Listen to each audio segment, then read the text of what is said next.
Hello बच्चों, कैसे हैं आप लोग। उम्मीद करते हैं आप सब लोग बढ़िया होंगे। तो आज हम लोग क्या देखने वाले हैं, तो चैप्टर नंबर 4 का हम लोग ने कई सारे आंदोलनों के बारे में हम लोग ने देखा था। इसमें पिछले क्लास में हम लोग ने असहयोग आंदोलन में देखा था। असहयोग आंदोलन भी हमारी शुरुआत तो हुई थी, धीरे धीरे आगे बढ़ती गई। तब तक लखनऊ की बात है सर, गोरखपुर में, सॉरी उत्तर प्रदेश के गोरखपुर में चौरी चौरा जो है ना वो कांड हो जाता है। वहां पर भी आंदोलन जो है ना वो उग्र होता है और इसको दबाने के लिए पुलिसकर्मी क्या करते हैं, उन पर गोलियां फायरिंग कर देते हैं। गोलियों के फायरिंग होने के बाद जो है ना भीड़ बहुत ज्यादा उग्र हो जाता है और भीड़ जो है ना जाकर थाने पे हमला करके और 22 पुलिसकर्मी को लगभग जो है ना वो मार देते हैं। और 22 पुलिसकर्मियों के जान लेने के बाद जो है ना गांधी जी को ये बात पता चलती है सर। हाँ, ये बात कब की है, 5 फरवरी 1922 ईस्वी को है ना। 5 फरवरी 1922 की बात है, ये उस दिन की बात है। लेकिन क्या होता है ना कि इसमें अगर देखा जाए तो गांधी जी को यह पता चलता है कि भाई हमारे यहाँ पर तो हिंसात्मक घटना हो गई, यहाँ पर तो हिंसा हो गया। गांधी जी को इस बात का दुख होता है और फाइनली वो जो है ना वो अपने असहयोग आंदोलन जो चल रहा था उसको वापस लेने का निर्णय लेते हैं। और फाइनली 12 फरवरी 1922 ईस्वी को अपना असहयोग आंदोलन जो है वो वापस ले लेते हैं और जो है ना आंदोलन स्थगित कर देते हैं। और ब्रिटिश सरकार के द्वारा जो है ना लगभग मार्च 1922 ईस्वी में उनको 6 साल की कारावास की सजा सुनाई जाती है और उन्हें जेल जो है ना वो भेज दिया जाता है। तो यहाँ पर बाबू मेरे हो जाता है असहयोग आंदोलन विफल। आप कह सकते हो, विफल तो नहीं कह सकते क्योंकि आंदोलन के दौरान जो है ना कई सारे जो है ना मतलब काफी सारे लोग जो है ना इसके समर्थन में थे। तो देश में एकजुटता की भावना जो है वो उत्पन्न हो रही थी, कहीं ना कहीं राष्ट्रवाद की भावना जो है वो उत्पन्न हो रही थी। लेकिन फिर भी जो है ना ये असहयोग आंदोलन जो है ना क्या हो गया, विफल हो गया। यानी कहने का तो वहीं पे वो समाप्त हो गया, स्थगित हो गया। फिर अब बारी आती है सर यहाँ पर सबने अवज्ञा आंदोलन की, है ना। प्यार से हम आपकी जो है ना ये विरोध करेंगे, हम प्यार से आपका विरोध करेंगे, कोई भी हमारे हिंसा करने की बात नहीं, हम आपका बहिष्कार कर देंगे। तो इस सविनय अवज्ञा आंदोलन के कई सारे कारण जो है ना आपके सामने यहाँ पर निकल कर आते हैं। उसमें सबसे पहले साइमन कमीशन की नियुक्ति आता है, उसका से नेहरू रिपोर्ट आता है, विश्वव्यापी आर्थिक मंदी आता है, समाजवाद का बढ़ता प्रभाव आता है, क्रांतिकारी आंदोलन का उभार आता है, पूर्ण स्वराज की मांग, गांधी जी का समझौतावादी जो है ना यहाँ पर रुख। ये तमाम तरह के जो भैया मेरे आपको कारण दिख रहा है, ये कारण जो है ना ये प्रेरित करते हैं किसको, सविनय अवज्ञा आंदोलन को प्रेरित करते हैं। आप निकालिएगा पेज नंबर 79 पर आपको मिलेगा। मैं आपको यहाँ पर बता दे रहा हूँ, पेज नंबर 79 पर बाबू मेरे आप निकालिएगा, वहां पर पढ़िएगा ध्यान से। सब लोग मिलकर बाबू मेरे पढ़ेंगे, है ना। ऐसा नहीं है कि आप लोग छोड़ दो इसको, है ना, ऐसा नहीं है कि आप इसको छोड़ दो। तो पेज नंबर 79 पर बाबू आप आराम से पढ़ोगे तो यहाँ पे मिलेगा कि 1919 में एक एक्ट पारित होता है। एक एक्ट पारित करते समय ब्रिटिश सरकार ने यह घोषणा की थी, 1919 की बात है, उस समय एक घोषणा की थी कि 10 वर्षों के पश्चात जो है ना पुनः इन सुधारों की समीक्षा होगी। एक एक्ट पारित किया था और कहा था कि 10 वर्ष के बाद जो है ना इस पे हम लोग सुधार करने के बारे में जो है ना हम लोग सोचेंगे, आगे समीक्षा होगी। अब परंतु समय से पहले ही नवंबर 1927 में ब्रिटिश सरकार ने इंडियन स्टैट्यूटरी कमीशन का गठन किया, जिसे हम लोग आमतौर पर साइमन कमीशन कहते हैं। उन्हीं के देखरेख में बाबू मेरे होता है। अब यह आयोग 7 सदस्यीय था, इसमें 7 सदस्य थे। जो देखना था भी हमें उस नीति के बारे में समीक्षा करना था। और समय से पहले 10 वर्ष से पहले ही बाबू ये हो गया, सारा काम 10 वर्ष से पहले ही हो जाता है। और ये 7 सदस्यीय यहाँ पर ये समिति का गठन होता है। अब भैया हमारे इस समिति में अपने भारतीय कोई नहीं रहते हैं, है ना, सभी जो है ना उसमें अंग्रेजी ही रहते हैं। सीधी सी बात है, जब सब उसमें अंग्रेज रहेंगे तो विरोध उस नीति का कौन करेगा मेरे दोस्त। फाइनली ये जो है ना ये किनके देखरेख में हुआ था, तो सर जॉन साइमन जो है ना इनका ये जो है ना इसका अध्यक्ष बनाए गए। अब भैया हमारे इसके अध्यक्ष वो बनाए गए, इसी कारण से इसको हम लोग क्या कहते हैं, साइमन कमीशन बाबू मेरे कहते हैं। और ये किस लिए समिति बना था, तो कुछ संवैधानिक सुधारों के लिए बनाया गया था। लेकिन इसमें इस 7 सदस्यीय समिति में भैया हमारे कोई नहीं था। इसमें कोई मतलब कोई नहीं कहने का मतलब अंग्रेज यहां पर थे लेकिन इसमें भारतीय कोई नहीं था, तो विरोध लाजमी था भैया हमारे। विरोध जो है ना यहाँ पर लाजमी था। तो अंततः 3 फरवरी 1928 ईस्वी को बंबई पहुंचने के बाद जो है ना साइमन कमीशन, जब भैया मेरे वहां से आते हैं, कौन, इंग्लैंड से बाबू मेरे साइमन कमीशन जब वहां से आते हैं, तो महोदय का कब आते हैं ये, तो आते हैं 3 फरवरी 1928 को आते हैं। कहां से, इंग्लैंड से। तो इनका स्वागत जो है ना भैया हमारे क्या होता है, साइमन वापस जाओ, साइमन वापस जाओ के नारे से जो है ना यहाँ पर उनका स्वागत होता है। और साइमन कमीशन के विरोध में आंदोलन जो है ना वो शुरू किया जाता है। और वहां से ये तत्काल जो है प्रभावी आंदोलन बाबू मेरे ये होता है। और धीरे धीरे जो है ये राजनीतिक संघर्ष का रूप ले लेता है और पूरे देश में बाबू मेरे ये फैल जाता है। तो यहां से भी एक रुख बनता है किसके तरफ, सविनय अवज्ञा आंदोलन की तरफ, इन नीतियों के खिलाफ कि भैया हमारे लिए सुधार कर रहे हो, हमारे लिए संवैधानिक सुधार कर रहे हो, और उसमें जो है ना भारतीयों को रखा ही नहीं आपने, है ना, कोई भारतीय उसमें जो है ना नहीं थे, उसमें कोई भारतीय नहीं थे। तो यहां से भी हमारे प्रेरित होता है सविनय अवज्ञा आंदोलन। दूसरा बात करें मेरे दोस्त, तो दूसरा में साइमन कमीशन के विरुद्ध बहिष्कार के समय में उसी समय नेहरू जी ने मतलब मोतीलाल नेहरू की बात है, उन्होंने एक रिपोर्ट प्रस्तुत की थी। उसमें इन्होंने कहा था मेरे तो चलो यार कुछ नहीं करोगे हम लोग के लिए, तो कम से कम डोमिनियन स्टेट जो है ना भैया मेरे ये बना दो, डोमिनियन स्टेट बाबू मेरे हमें बना दो। अब इस डोमिनियन स्टेट कहने का मतलब आप समझना इस चीज को कि भैया हमारे बाहर आपके केंद्र में आप ही के सरकार रहेंगे, लेकिन हमारे आंतरिक में भैया हमारे हमें स्वतंत्रता दे दो कि हम अपनी मर्जी से जो कुछ चाहे करना वो हम लोग कर ले, ठीक है, ऐसा उन्होंने कहा।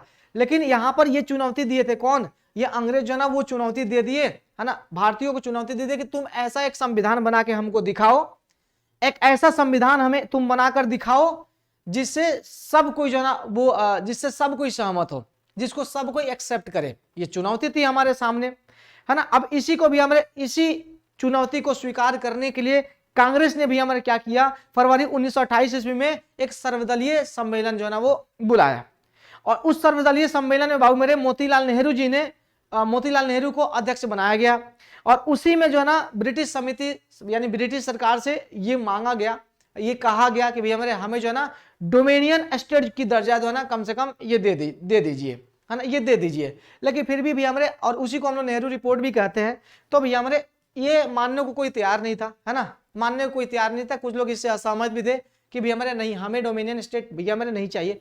अब बताओ यार, पूर्णतः गुलामी से अच्छा है कि हमें कम से कम अंदर स्वतंत्रता दो ना यार, जब हमें अंदर स्वतंत्रता दोगे तो हम कुछ ना कुछ तो कर ही लेंगे तुम्हारे लिए, तो पहले डोमिनियन स्टेट की जो ना दर्जा हमें दो। लेकिन अंग्रेज जो है ना इससे भी नहीं माने, फिर भी यहाँ पर भी कुछ लोग जो है ना वो असहमत जो है ना वो रहे।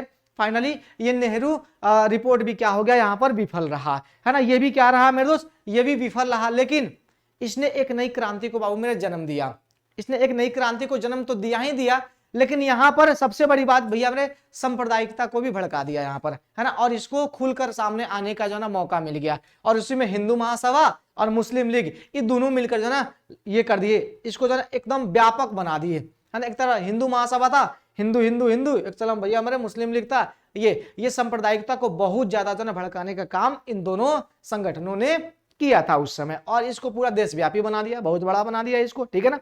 और इसको फैलाने में इन लोगों ने भरपूर सहयोग किया था, किसने, हिंदू महासभा ने, और किसने, मुस्लिम लीग ने।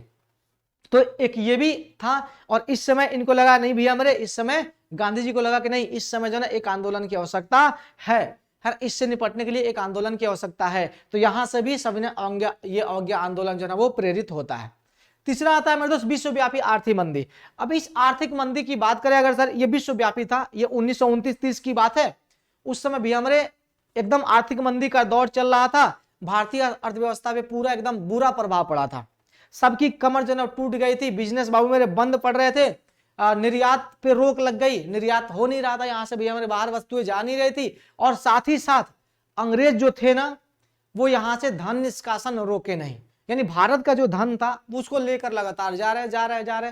तो सीधी सी बात है, यहाँ की अर्थव्यवस्था तो डमाडोल होनी ही होनी है, जिसके कारण से यहाँ की स्थिति बहुत ही खराब हो गई, है ना, किसान मजदूर सबकी स्थिति बाबू मेरे वो दिन प्रतिदिन खराब होते गई। यहाँ पर भी एक आंदोलन का माहौल बाबू मेरे बनता है, यहाँ पर भी बाबू मेरे एक ये आंदोलन का माहौल भी हमारे पूरे देश में बनता है। यहाँ से भी हम ब्रिटिश सरकार के खिलाफ जो है ना एक ये वातावरण बन जाता है, एक माहौल बन जाता है। तो यहाँ से भी लगा कि नहीं भैया हमारे, यहाँ से भी सविनय अवज्ञा आंदोलन को प्रेरणा मिलती है, यहाँ से भी हमारे प्रेरित जो है ना वो किया जाता है सविनय अवज्ञा आंदोलन को। फिर आता है समाजवाद और बढ़ता प्रभाव। भैया हमारे एक तरफ जो ना समाजवाद बढ़ रहा था, जिसमें मैं आपको बताऊं सर मार्क्सवाद और समाजवादी विचार जो ना पूर्णतः एकदम फैल रहा था, एकदम भैया हमारे, हमें तो भैया हमारे किसान मजदूर एकता वाला बात है ना, किसान मजदूर एकता वाला बात है, आपको मैंने पढ़ाया था मार्क्सवाद क्या है। तो इसमें क्या था मेरे दोस्त, यहाँ पर ये भी फैल रहा था, एक तरफ ये भी जो है ना ये प्रेरित करता है किसको, सविनय अवज्ञा आंदोलन को, क्योंकि भैया हमारे एक नया जो है ना संगठन का है ना यहाँ पर एक विकास हो जाता है, जिसको हम वामपंथी कहते हैं, है ना, लेफ्ट वाले लोग, यहाँ पर एक जो है ना नया संगठन जो है ना ये उत्पन्न हो जाता है जो सबसे हट के चलता है। तो इसको दबाने के लिए भी क्या होता है मेरे दोस्त, ये आंदोलन की आवश्यकता जो है वो पड़ती है। तो सविनय अवज्ञा आंदोलन यहाँ से भी प्रेरित होता है। उसके बाद से क्रांतिकारी आंदोलन का उभार। भैया हमारे अगर गांधी जी का ऐसा मानना था कि भैया कि अगर अभी आंदोलन नहीं किया गया तो देश जो है ना क्रांतिकारी युग में चला जाएगा। समझ रहे हो ना? यानी कहने का मतलब लोगों के अंदर जो ना वो भावना, वो कहने का मतलब जो ना वो भड़क रही थी कि भाई हमें जो ना देश को तो आजाद कराना ही कराना है। तो गांधी जी वो अहिंसा के पुजारी थे, आप सब जानते हो, वो हिंसा में भरोसा नहीं रखते थे। तो उनका ऐसा मानना था कि अगर अभी आंदोलन अगर हम लोग नहीं करते हैं तो फिर क्रांतिकारी लोग जो ना क्रांतिकारी रुख अपना लेंगे, है ना, और जिससे जो ना देश को काफी ज्यादा क्षति होगा, काफी ज्यादा हिंसा होने के चांसेस जो ना वो है। तो इस कारण से गांधी जी को ऐसा लगा भी था कि नहीं भी हमारे अभी जो ना आंदोलन की आवश्यकता है, एक और आंदोलन की आवश्यकता है। तो यहां से भी बाबू मेरे प्रेरित होता है अपना कौन, सविनय अवज्ञा आंदोलन जो ना यहाँ से बाबू मेरे प्रेरित होता है। फिर बात करते हैं पूर्ण स्वराज की मांग की भी बात है सर। पूर्ण स्वराज की मांग होती है दिसंबर 1929 ईस्वी में कांग्रेस के वार्षिक अधिवेशन लाहौर में हुआ था, जहां पर जवाहरलाल नेहरू की अध्यक्षता में भी हमारे ये जो ना अधिवेशन हुआ था। 31 दिसंबर 1929 ईस्वी के मध्यरात्रि, 31 दिसंबर 1929 ईस्वी के मध्यरात्रि को रावी नदी के तट पर, ध्यान से सुनना, कहां भी हमारे रावी नदी के तट पर नेहरू जी ने तिरंगा झंडा फहराया, तिरंगा झंडा फहराया और स्वतंत्रता की घोषणा कर दी। और 26 जनवरी 1930 ईस्वी को पूर्ण स्वराज दिवस जो ना वो मनाने जाने की घोषणा जो ना वो उस दिन कर दी गई। कब भैया हमारे, तो 26 जनवरी 1930 ईस्वी को, याद रखना 26 जनवरी 1930 ईस्वी को भैया हमारे, है ना, पूर्ण स्वराज दिवस मनाने की घोषणा जो ना उस दिन से कर दी गई। भैया हमारे हम लोग इस दिन जो ना पूर्ण स्वराज दिवस मनाएंगे, है ना, इस दिन घोषणा किया गया। अब लोगों में जो ना एक अलग सा ही माहौल जो ना वो विकसित हो गया भैया मेरे। अब लग रहा था कि अब जो ना हम लोग आजाद बाबू मेरे वो हो गए, एकदम उत्साह की माहौल जो ना वो बन गया। तो यहाँ पर भी एक आंदोलन की आवश्यकता थी ताकि सबको हम लोग एकजुट कर सके। यहाँ पर भी एक आंदोलन, तो ये घोषणा हुआ 26 जनवरी 1930 पूर्ण स्वराज दिवस, है ना, इस दिन के लिए मनाया जाने लगा, है ना, ऐसा घोषणा किया गया था। उसके बाद से भी हमारे गांधी जी का जो है ना समझौता वाला रुख, ये इरविन के साथ जो ना वो समझौता करने के लिए बुलाया कि भाई हमारे हम जो ना हमारी कुछ मांग है, 11 सूत्रीय मांग है, उसको आप मान लो, हम अपना आंदोलन वापस कर लेंगे, है ना। गांधी जी ने कहा कि भैया हमारे कुछ मांगे हैं, उसको इरविन के सामने जो वायसराय था उसने कहा कि मतलब गांधी जी ने कहा कि आप हमारी मांगे जो ना वो ये मान लो, 11 मांगे थी इनकी, वो मान लो, हम अपना आंदोलन वापस कर लेंगे। लेकिन इरविन इनके बातों के सुनने की तो छोड़ो, इनसे मिलने से भी इनकार कर दिया। तो जाहिर सी बात है यहां से आंदोलन को प्रेरित होना एकदम बिल्कुल जायज था। यहां से भी आंदोलन को प्रेरणा मिलती है, यहां से भी हमारे आंदोलन को प्रेरणा वो मिलती है, ठीक है ना। तो ये सभी ना अवज्ञा आंदोलन के कुछ कारण थे जो जरूरी थे, ठीक है ना। अब मेरे ये था क्या, तो सुनो, सभी ना अवज्ञा आंदोलन की अगर हम लोग बात करें मेरे दोस्त, तो इसकी शुरुआत जो है ना, अगर मुख्य रूप से देखा जाए तो इसकी शुरुआत जो है ना गांधी जी ने किया था। आप तो जानते ही हो भैया, तब से गांधी जी कह रहे हैं सर। अब किस यात्रा से भैया मैं, तो दांडी यात्रा से इसकी शुरुआत करते हैं। वो समझना जरा ध्यान से सर, समझना अच्छे तरीके से भैया हमारे। इसकी शुरुआत कब होती है, 1930 ईस्वी में, याद रखना, भूलना तो बिल्कुल ही मत। अब इसकी शुरुआत हमारे दांडी यात्रा से शुरू होती है 12 मार्च 1930 ईस्वी को साबरमती आश्रम से 78 अनुयायी, यानी कहने का मतलब अपने यानी खुद के उनके विचारों को मानने वाले लोग जो लोग थे, गांधी जी के विचारों को मानने वाले जो लोग थे, यानी अपने 78 अनुयायियों के साथ जो है ना दांडी समुद्र तक ऐतिहासिक यात्रा जो है उन्हें शुरू की थी। किन्ने भैया मेरे, तो गांधी जी ने। तो गांधी जी ने यहां से यात्रा बाबू मेरे वो शुरू करते हैं, ठीक है, अपने 78 लोगों के साथ 12 मार्च 1930 ईस्वी को साबरमती आश्रम से कहां तक जाना है, दांडी तक जाना है। 24 दिनों में उन लोगों ने 250 किलोमीटर की पदयात्रा जो ना वो किए थे। कितने भी हमें, 24 दिनों में 250 किलोमीटर की पदयात्रा के पश्चात 5 अप्रैल को वे दांडी पहुंच गए। 5 अप्रैल 1930 ईस्वी को वो दांडी पहुंच जाते हैं। और दांडी भी हमारे, दांडी पहुंचने के बाद 6 अप्रैल को समुद्र के पानी से नमक बनाकर कानून का उल्लंघन करते हैं। यानी नमक कानून जो लाया गया था, किसके द्वारा, सरकार के द्वारा जो नमक कानून लाया गया था मेरे दोस्त, उस नमक कानून का जो ना भैया मैंने क्या होता, नमक पे भी भैया में टैक्स लगा दिया था, है ना, नमक पे भी कर लगा दिया था। भैया हमने कैसे कोई जिएगा बताओ। हाँ, तो अब उसमें क्या था, गांधी जी ने नमक कानून को तोड़ा था, नमक बना करके उस समुद्र पे जाके, है ना, सॉरी दांडी के पास जो है ना जाकर समुद्र के पानी से नमक बनाया था और उस कानून को तोड़ा था। और ये बात जो है ना पूरे देश में, मैं क्या बताऊं यार, ये बात जो है ना पूरे देश में जो है ना बहुत भयंकर रूप से फैला था, बहुत भयंकर रूप से फैला, है ना। और सब जगह जो है ना भैया हमारे इस कानून को तोड़ा जाने लगा, सब जगह, हर एक जगह जो है ना कानून को तोड़ा जाने लगा जबरदस्त तरीके से, समझ रहे हो। तो एक विरोध भी हमारे यहाँ पर जबरदस्त तरीके से होता है। फिर क्या क्या भैया हमारे उनके प्लान क्या कहते हैं, सुनो जरा ध्यान से।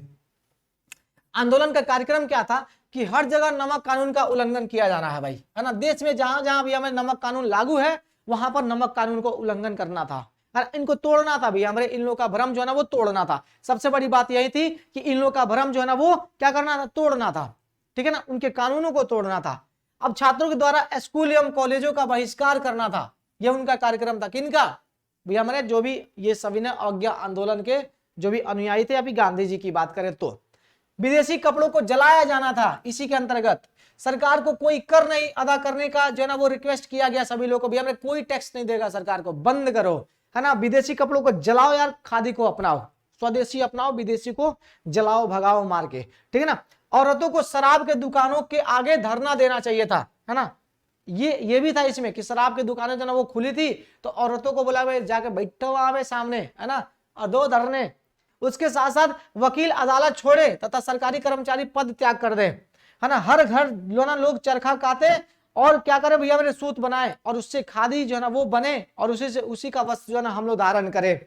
उसका से इन सभी कार्यक्रमों में सत्य एवं अहिंसा को सर्वोपरि रखा गया कि भैया हमारे सत्य और अहिंसा इसका साथ नहीं छोड़ना है, ठीक है ना। अहिंसात्मक रूप से जो ना हम लोग को काम करना है भैया, इसका साथ हमें कभी भी नहीं छोड़ना है। उसके बाद से सर्वोपरि रखा जाए तभी पूर्ण स्वराज की प्राप्ति हो सकती है। हिंसा अगर हो जाएगा तो पुलिस आराम से भी हमारे, है ना, दमन कर सकती है आंदोलन का। आप लोग को याद होगा दो मैं आंदोलन का मैं यहाँ पे एग्जाम्पल देता हूं। एक हुआ था अपने देश में किसान आंदोलन, लगभग 1 साल तक, है ना। एक हुआ था किसान आंदोलन, बताओ मेरे दोस्त, आंदोलन कितने दिनों तक हुआ था, तो लगभग 1 वर्ष तक हुआ था, याद रखना। यह भी सर देशव्यापी था, लगभग 1 वर्षों तक हुआ। सरकार का उसमें कोई पड़ ही नहीं रहा था, सरकार को फाइनली झुकना पड़ा था। उसमें कोई कहीं से भी हमारे लग ही नहीं रहा था कि उसको दबा दे, है ना। तो अगर ये जो है ना, अगर ये हिंसात्मक अगर ये आंदोलन होता, कौन, किसान आंदोलन, तोड़ फोड़ वाला अगर आंदोलन होता, तो ये ज्यादा दिन तक चलता क्या, आप लोग सोच के बताओ। 2 दिन में खत्म हो जाता, ये पुलिस पीट पाट के भगा देती। दूसरा मैं एग्जाम्पल दे रहा हूं, जैसे अग्निवीर वाला मामला जो आया था, आपको याद है ना, दूसरा आंदोलन अग्निवीर वाला, तो ये भी पूरा देशव्यापी था, है ना। ये भी जो है ना आंदोलन पूरा देशव्यापी था। 2 दिन 3 दिन तक भी हमारे पूरा एकदम देश में जबरदस्त तरीके से माहौल जो है ना वो बन गया था। अग्निवीर आप लोगों ने देखा होगा, लेकिन कितना दिन चला, 4 से 5 दिन, खत्म। क्यों खत्म हो गया, क्योंकि ये हिंसात्मक था।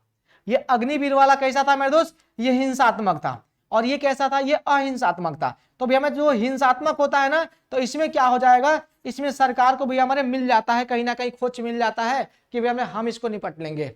तो इसमें बल के साथ जो है क्या करेगा, इसमें बल के साथ जो है इसको निपटने के लिए भैया हमने पुलिस ने लाठीचार्ज भी किया, पीटा भी, भगाया भी, आंदोलन खत्म हो गया।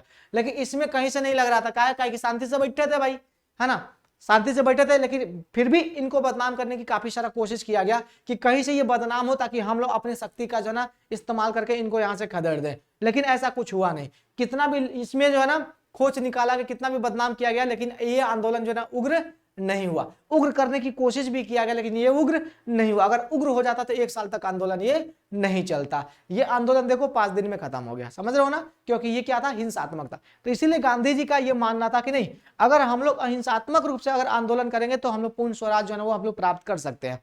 क्योंकि हिंसात्मक रूप से भैया हमारे सरकार के पास वो पावर हो जाता है, वो भैया हमारे पीट पाट के जो है वो अस्थिर कर देगी। लेकिन अगर हम लोग मान लो कि यहाँ पे आके चुपचाप बैठे, तो किस आधार पर पुलिस हमें जो है ना डंडे मारेगी या फिर जो भी हो, है कि नहीं है। तो इसीलिए वो सत्य और अहिंसा को वो अपने वो जो ना वो सबसे ज्यादा जो है वो मानते थे, और इस आंदोलन का आधार माना गया। उसके बाद से बाबू मेरे क्या होता है, तो सुनो जरा ध्यान से। अब महोदय आते हैं चंपारण आंदोलन। चंपारण आंदोलन में जरा ध्यान से सुनिएगा मेरे दोस्त। हम चंपारण आंदोलन में खासकर हम अपनी मोतिहारी की बात करेंगे, क्योंकि आंदोलन वो शुरू हुई थी मोतिहारी से ही। ध्यान से सुनना, प्यार से सुनना। हम भी मोतिहारी से, हम कहे थे ना आपको कि मोतिहारी में नील की खेती होती थी जबरदस्त वाले तरीके से। हाँ, मैंने आपको बताया भी था और कहा भी था, तो ध्यान से सुनिएगा, प्यार से सुनिएगा। बिहार के अगर बात करें हम लोग, जरा ध्यान से सुनना मेरे दोस्त, कि चंपारण आंदोलन से पहले एक हुआ था सर किसान आंदोलन। ध्यान से सुनिएगा, चंपारण आंदोलन से पहले बाबू मेरे एक हुआ था किसान आंदोलन। किसान आंदोलन में भैया मेरे क्या हुआ था ना, कि अर्थव्यवस्था जो ना भारत की तो चरमरा गई थी 19वीं शताब्दी के आसपास, और इतने ज्यादा जो ना अकाल पड़ रहे थे, फसलें जो ना वो दिन प्रतिदिन जो ना वो सूख रही थी, अकाल की स्थिति उत्पन्न हो रही थी, फिर भी किसानों को जो ना वो कर मुक्त नहीं किया जा रहा था। किसानों को हर हाल में कर देना था, जमींदारों के द्वारा जो ना कर वसूला जा रहा था किसानों से। भैया हमारे ये कुछ भी हो जाए, अंग्रेजों को उसका जमीन का जो ना कर देना है, भू राजस्व जो ना वो देना है, अपनी जमीन कर देना था। इतनी ज्यादा भैया हमारे मजबूरी जो ना वो हो गई थी, और देना है हर हाल में, चाहे वो भैया हमारे आपका जो फसल जो ना वो बाढ़ में बह जाए या फिर गर्मी में सूख जाए, है ना, लेकिन आपको चाहे उपज हो या ना हो, आपको कर हर हाल में देना था। इन सब से परेशान होकर जो है ना, जरा ध्यान से सुनिएगा, इन सब से भैया मेरे परेशान होकर जो है ना, यहाँ पर एक किसान आंदोलन भी बाबू मेरे हुआ था। 19वीं शताब्दी के पहले की बात है, उस समय हुआ था। इसी दरमियान बाबू मेरे होता है अपना ये चंपारण आंदोलन, 1917 ईस्वी की बात है ये, है ना, ये 1917 ईस्वी की बात है बाबू। जरा ध्यान से सुनिएगा, सबको मिलकर अच्छे तरीके से और प्यार से सुनिएगा। सुनिए भैया मेरे, ये आखिर हुआ क्या था। बेसिकली ये किसानों का ही आंदोलन था, ये भी आंदोलन बेसिकली किसानों का ही था। वैसे किसानों का जो भैया मेरे नील की खेती से और 3 कठिया पद्धति से बहुत ही परेशान थे। 3 कठिया पद्धति में भैया मेरे क्या था, अगर 20 कट्ठा जमीन पे अगर आप जो है ना फसल उगा रहे हो, तो उसमें 3 कट्ठा जो है ना आपको कंपल्सरी है कि नील की खेती करनी है ना। उसमें 3 कट्ठा में क्या भैया मेरे, आपको नील की खेती बाबू मेरे हर हाल में करनी है सर। 3/20 हिस्से में भैया मेरे खेती करनी है, और इसमें भैया मेरे क्या ना आपको नील की खेती करनी है ना, हर हाल में आपको इतने इतने में आपको क्या करना है मेरे दोस्त, नील की खेती करनी होती है। तो इससे भैया मेरे परेशान थे। क्यों भाई, क्योंकि इसमें नील की खेती में मेहनत सबसे ज्यादा होती थी, मेहनत सबसे ज्यादा होती थी, और मेहनत के साथ साथ भूमि की उर्वरता भी इससे समाप्त हो जाती थी। इसलिए किसान इससे थोड़ा सा बचने की कोशिश करते थे, लेकिन फिर भी जबरदस्ती होता था। उसके बाद नील तो यहां पर उपजा भी लिया जाता था, तो अपने मनमाने दर पर जो है ना अंग्रेज खरीदते थे, अपने मनमाने दर पर जो है ना वो अंग्रेज खरीदते थे, और यहां से खरीदकर विदेशों में यानी अपने यहां जो है ना वो भेज देते थे। सीधी सी बात है। तो चलिए आइए देखते हैं क्या क्या हुआ था। तो बिहार के नील उत्पादक किसान की स्थिति जो है ना बहुत दयनीय हो गई थी। अगर देखा जाए तो मोतिहारी की ही बात हम लोग कर रहे हैं, हमारे क्षेत्र में होता था, हमारे अगल बगल में भी होता था, हम आपको दिखाएंगे उधर, है ना। हालांकि अभी तो थोड़ी मिलेगा, बहुत पुरानी बात हो गई, लेकिन वो कोठी है जहां पर अंग्रेज जो है ना वो रहते थे, उसका एक पोखर भी है, ठीक है ना, उसका एक पोखर भी है। तो कोठी मतलब कोठी कहने का मतलब वो अभी भवन वहां पे नहीं है, मतलब उस जगह को हम लोग कोठी कहते हैं। वहां पर अंग्रेज पहले वहां पर रहा करते थे, मैं आपको कभी दिखाऊंगा अगर समय मिलेगा तो अब किसानों की स्थिति बहुत दयनीय हो गई थी। यहाँ नीलहे यानी कहने का मतलब जो नील बोते थे, गोरों द्वारा 3 कठिया व्यवस्था प्रचलित जो की थी, जिसमें किसान अपने भूमि का 3/20 भाग यानी 20 कट्ठे में भैया 3 कट्ठा जो है ना वो क्या करना था सर, नील की खेती करनी थी। किसकी खेती, नील की खेती करनी पड़ती थी, और यह समानता उपजाऊ भूमि होती थी। भैया हमारे जहां पर नील की खेती करनी है वहां पर उपजाऊ भूमि चाहिए, लेकिन नील की खेती होने के बाद भी हम उसकी उर्वरता कम हो जाती थी, उसको उपजाऊ शक्ति जो है ना वो कम हो जाती थी। इससे किसान परेशान थे। किसान नील की खेती करना बिल्कुल ही नहीं चाहते थे, क्योंकि इससे भूमि की क्या हो जाती थी, उर्वरता कम हो जाती थी। 1908 में 3 कठिया व्यवस्था में सुधार लाने की कोशिश की गई थी, लेकिन इससे किसानों की स्थिति बिल्कुल ही नहीं सुधरी, वो दिन प्रतिदिन गिरती गई। फिर क्या होता है, नीलहे ने इस अत्याचार से, नीलहे के इस अत्याचार से यानी कहने का मतलब जो नील की खेती करने वाले जो गोरों जो ना करवा रहे थे, इससे क्या थे भैया वो बहुत ही परेशान हो गए थे, किसान बहुत त्रस्त थे। अब इसी समय 1916 में सर कांग्रेस के लखनऊ अधिवेशन, याद रखिएगा अच्छे तरीके से, लखनऊ अधिवेशन में चंपारण के एक किसान राजकुमार शुक्ल पहुंचते हैं।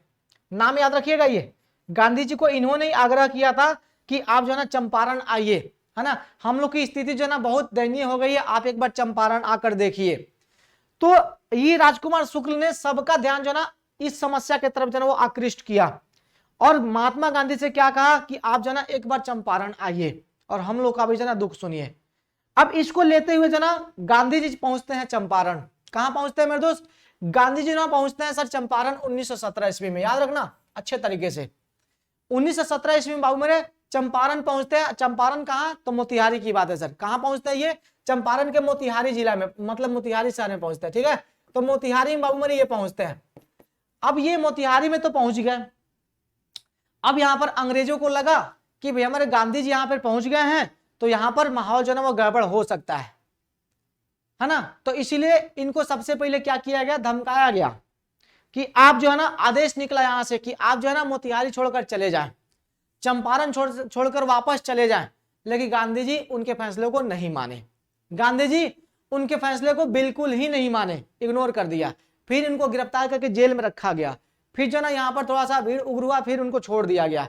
और यहीं से शुरू होता है चंपारण आंदोलन, है ना, यहीं से भैया मेरे शुरू होता है चंपारण आंदोलन। चूंकि ये सत्य पर आधारित था और अहिंसात्मक ये आंदोलन था, इसलिए इसको हम लोग सत्याग्रह आंदोलन भी हम लोग कहते हैं। लेकिन ये भैया मेरे चंपारण से शुरू होता है। तो इसमें एक भैया मेरे सरकार पे ये दबाव दिया जाता है कि नहीं, किसानों की स्थिति में जो सुधार लाने के लिए इस दिनकटिया पद्धति को हटाया जाए और सभी किसानों को कर की मुक्ति की जाए, है ना, कर से मुक्ति दिया जाए।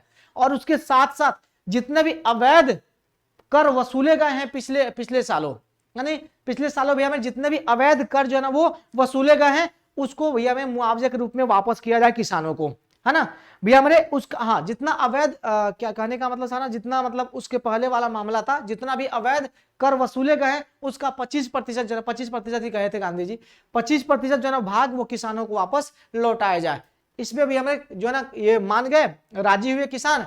और एक जो है ना एक कमेटी का गठन होता है, चंपारण एग्रेरियन कमेटी, जो किसानों के लिए ही किया गया था। इस कमेटी के सदस्य भी हमारे गांधी जी बने और कमेटी के सिफारिश पर तिनकटिया व्यवस्था और अन्य कर जो है ना वो सब समाप्त कर दिया, किसानों की स्थिति थोड़ी ही सुधरी।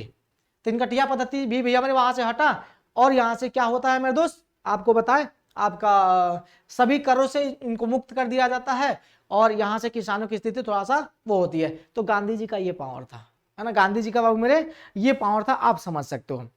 इसके बाद से बाबू मेरे आता है एक खेड़ा आंदोलन। क्या आता है बाबू, एक आता है अब खेड़ा आंदोलन। इसको फिर से पढ़िएगा आप, इसको पढ़िएगा आप, किसको, चंपारण सत्याग्रह को पढ़िएगा, है ना, इसको पढ़िएगा अच्छे तरीके से, प्यार से पढ़िएगा, आपको चीजें समझ में आएंगी। ओके ना, सुनिए। अब आता है खेड़ा आंदोलन। ये भी किसानों का ही आंदोलन था। सत्याग्रह आंदोलन उधर हुआ था, इधर भी भैया मेरे जैसे गुजरात के खेड़ा जिले में भैया मेरे किसानों ने लगान माफी के लिए ये आंदोलन जो है वो चलाया था, है ना। और महात्मा गांधी लगान माफी के लिए किसानों की मांग का पूर्णतः समर्थन करते थे, क्योंकि 1917 में अधिक बारिश होने के कारण जो है ना, बारिश बहुत ज्यादा हुई थी सर 1917 ईस्वी में, उनकी खरीफ फसल जो है ना वो मतलब लगभग जो है ना वो खत्म हो गए थे। बारिश के कारण जो है ना वो बहुत ज्यादा जो है ना क्षतिग्रस्त हो गए थे। तो वो कर कहां से दे, वो अपने लगान कहां से दे, किसान जान चीर के थोड़ी देंगे, खाने के लिए भी तो कुछ होने चाहिए। काफी ज्यादा क्षति हो गई, लेकिन लगान देना था, मैंने क्या कहा था, लगान देना था। तो वहीं खेड़ा जिले में किसानों ने लगान माफी के लिए आंदोलन छेड़ा था। गांधी जी का पूर्ण समर्थन था इसको कि हाँ जायज बात है भाई, काहे नहीं माफ करोगे, ठीक है। तो अब उसके बाद से लगान कानून के अंतर्गत ऐसी स्थिति में लगान माफी का कोई प्रावधान नहीं था लगान कानून में कि भैया आपका जो है ना जमीन पर मतलब फसल उगे नहीं उगे, बारिश के कारण भैया फसल जो है ना वो बह जाए, या फिर गर्मी के कारण फसल आपका सूख जाए, लेकिन आपको हर हाल में लगान देना है, लगान माफी नहीं हो सकती। तो ये 22 जून 1918 को यहाँ गांधी जी ने सत्याग्रह का आह्वान किया, जो 1 महीने तक जारी रहा। तो फिर यहाँ पर भी सत्याग्रह जो ना वो चला था, 1 महीने तक बाबू मेरे चला था यहाँ पर भी क्या बोलते हैं सत्याग्रह। और सत्याग्रह द्वारा जो ना गुजरात के ग्रामीण क्षेत्रों में किसानों में अंग्रेजों को शोषक मूलक कानूनों का विरोध करने का जो ना वो साहस आ गया। इसका मतलब ये होता है कि गांधी जी जब वहां पहुंचते हैं तो लोगों के अंदर जो ना वो साहस पैदा हो जाता है, भैया मेरे अब कुछ हो जाएगा, ठीक है ना। तो इन्होंने सत्याग्रह का आह्वान किया और वहां पे किसानों को भी एकजुट करते हैं और वहां पे उन लोगों के अंदर जो ना वो साहस बढ़ते हैं आंदोलन के लिए, ठीक है। तो यहाँ पर ये होता है सर अपना खेड़ा आंदोलन। उसके बाद से अपना मोपला विद्रोह आता है, बारडोली सत्याग्रह आता है, उसके बाद से मजदूर आंदोलन, जनजातीय आंदोलन, उसके बाद से भारतीय राष्ट्रीय कांग्रेस, तमाम तरह की भैया हमारे इधर चीजें हैं जिसको हम लोग अगले क्लास में हम लोग पढ़ने वाले हैं, ठीक है ना। तो चलिए आज के लिए बस इतना ही। और मंडे को बाबू मेरे आपको नहीं मिलेगा हिस्ट्री, मंडे को आपको हिस्ट्री नहीं मिलेगा। मंडे को तो आपका ये है ना सर, क्या बोलते हैं उसको, आपका दीपावली है ना, यानी कल ही ना है, कल ही ना दीपावली, हाँ कल है। तो आपको कल जो है ना दीपावली है, तो दीपावली में भैया मेरे आपको बस कल तो कोई वीडियो आपको नहीं मिलेगा, कल तो कम से कम छुट्टी रहेगा ना, आपका कोई वीडियो नहीं मिलेगा, ठीक है ना। 26 तारीख को देख लिया जाएगा। अच्छा 26 को तो मेरे घर ही है ना, पूजा पाठ है जो भी है। तो आपको इधर 26 तक तो कोई मतलब वो नहीं है ना। 27 को में भी बाबू मेरे आपको कुछ मिले, है ना, 27 को में भी आपको मिले कुछ। अगर घर से मोबाइल से अगर आपको करवाना होगा क्लास तो हम हो सकता है मोबाइल से आपको करवा दें संभवतः, लेकिन करवा सके, लेकिन आप उम्मीद मत रखिएगा कि क्लास होगा, ठीक है। लेकिन कल दीपावली है तो दीपावली को कल बंद रहेगा। 26 तारीख को मेरे घर दीपावली, कल कितना तारीख है बाबू मेरे, 24 है ना, 24 को, 25 को आपको मिल सकता है वीडियो, है ना। 25 को कोशिश करेंगे वीडियो आपको प्रोवाइड करवाया जाए, ठीक है ना। 25 को क्लास आपको जो है ना करवाया जाए, कोशिश करेंगे हम। या फिर 25 को घर में, 26 को पूजा है तो थोड़ा सा 25 को साफ सफाई भी कुछ ऐसा कुछ होगा, तो वो अलग चीज़ है। तो इसी कारण से आपको वीडियो जाना 26 तक तो आसार कम रहेगा, लेकिन हम आएंगे लाइव आके आपसे बातें करेंगे, या फिर पढ़ाना होगा तो हम आपको पढ़ाएंगे, घर से ही पढ़ाएंगे, ठीक है। क्योंकि आज हम अभी घर निकलने वाले हैं, ओके ना। तो चलिए बाय बाय सबको, have a nice day, take care, और पढ़ते रहिए मन लगा के। और जितना पीछे वाला वीडियो है ना वो सारे वीडियो आप देखिए, रिविजन कीजिए, और क्लासेज भी हमारे जो जितने भी आपका पीछे छूट गया उसको कवर कीजिए, और रिवीजन कंटिन्यू रखिएगा, रिवीजन आपको बिल्कुल ही कंटिन्यू रखना है। तो चलिए बहुत बहुत धन्यवाद सबको, बाय बाय, टेक केयर, और सबको हैप्पी दीपावली, है ना, सबको हैप्पी दीपावली सबको। और नाचिए गाइए, खुशियाँ मनाइए। अब पटाखे बच के थोड़ा सा छोड़िएगा, है कि नहीं है, पटाखे वटाखे जो भी है थोड़ा सा बच के छोड़िएगा, नहीं तो भैया हमें दिक्कत हो जाएगा, ठीक है ना। तो चलिए bye bye, take care, thank you.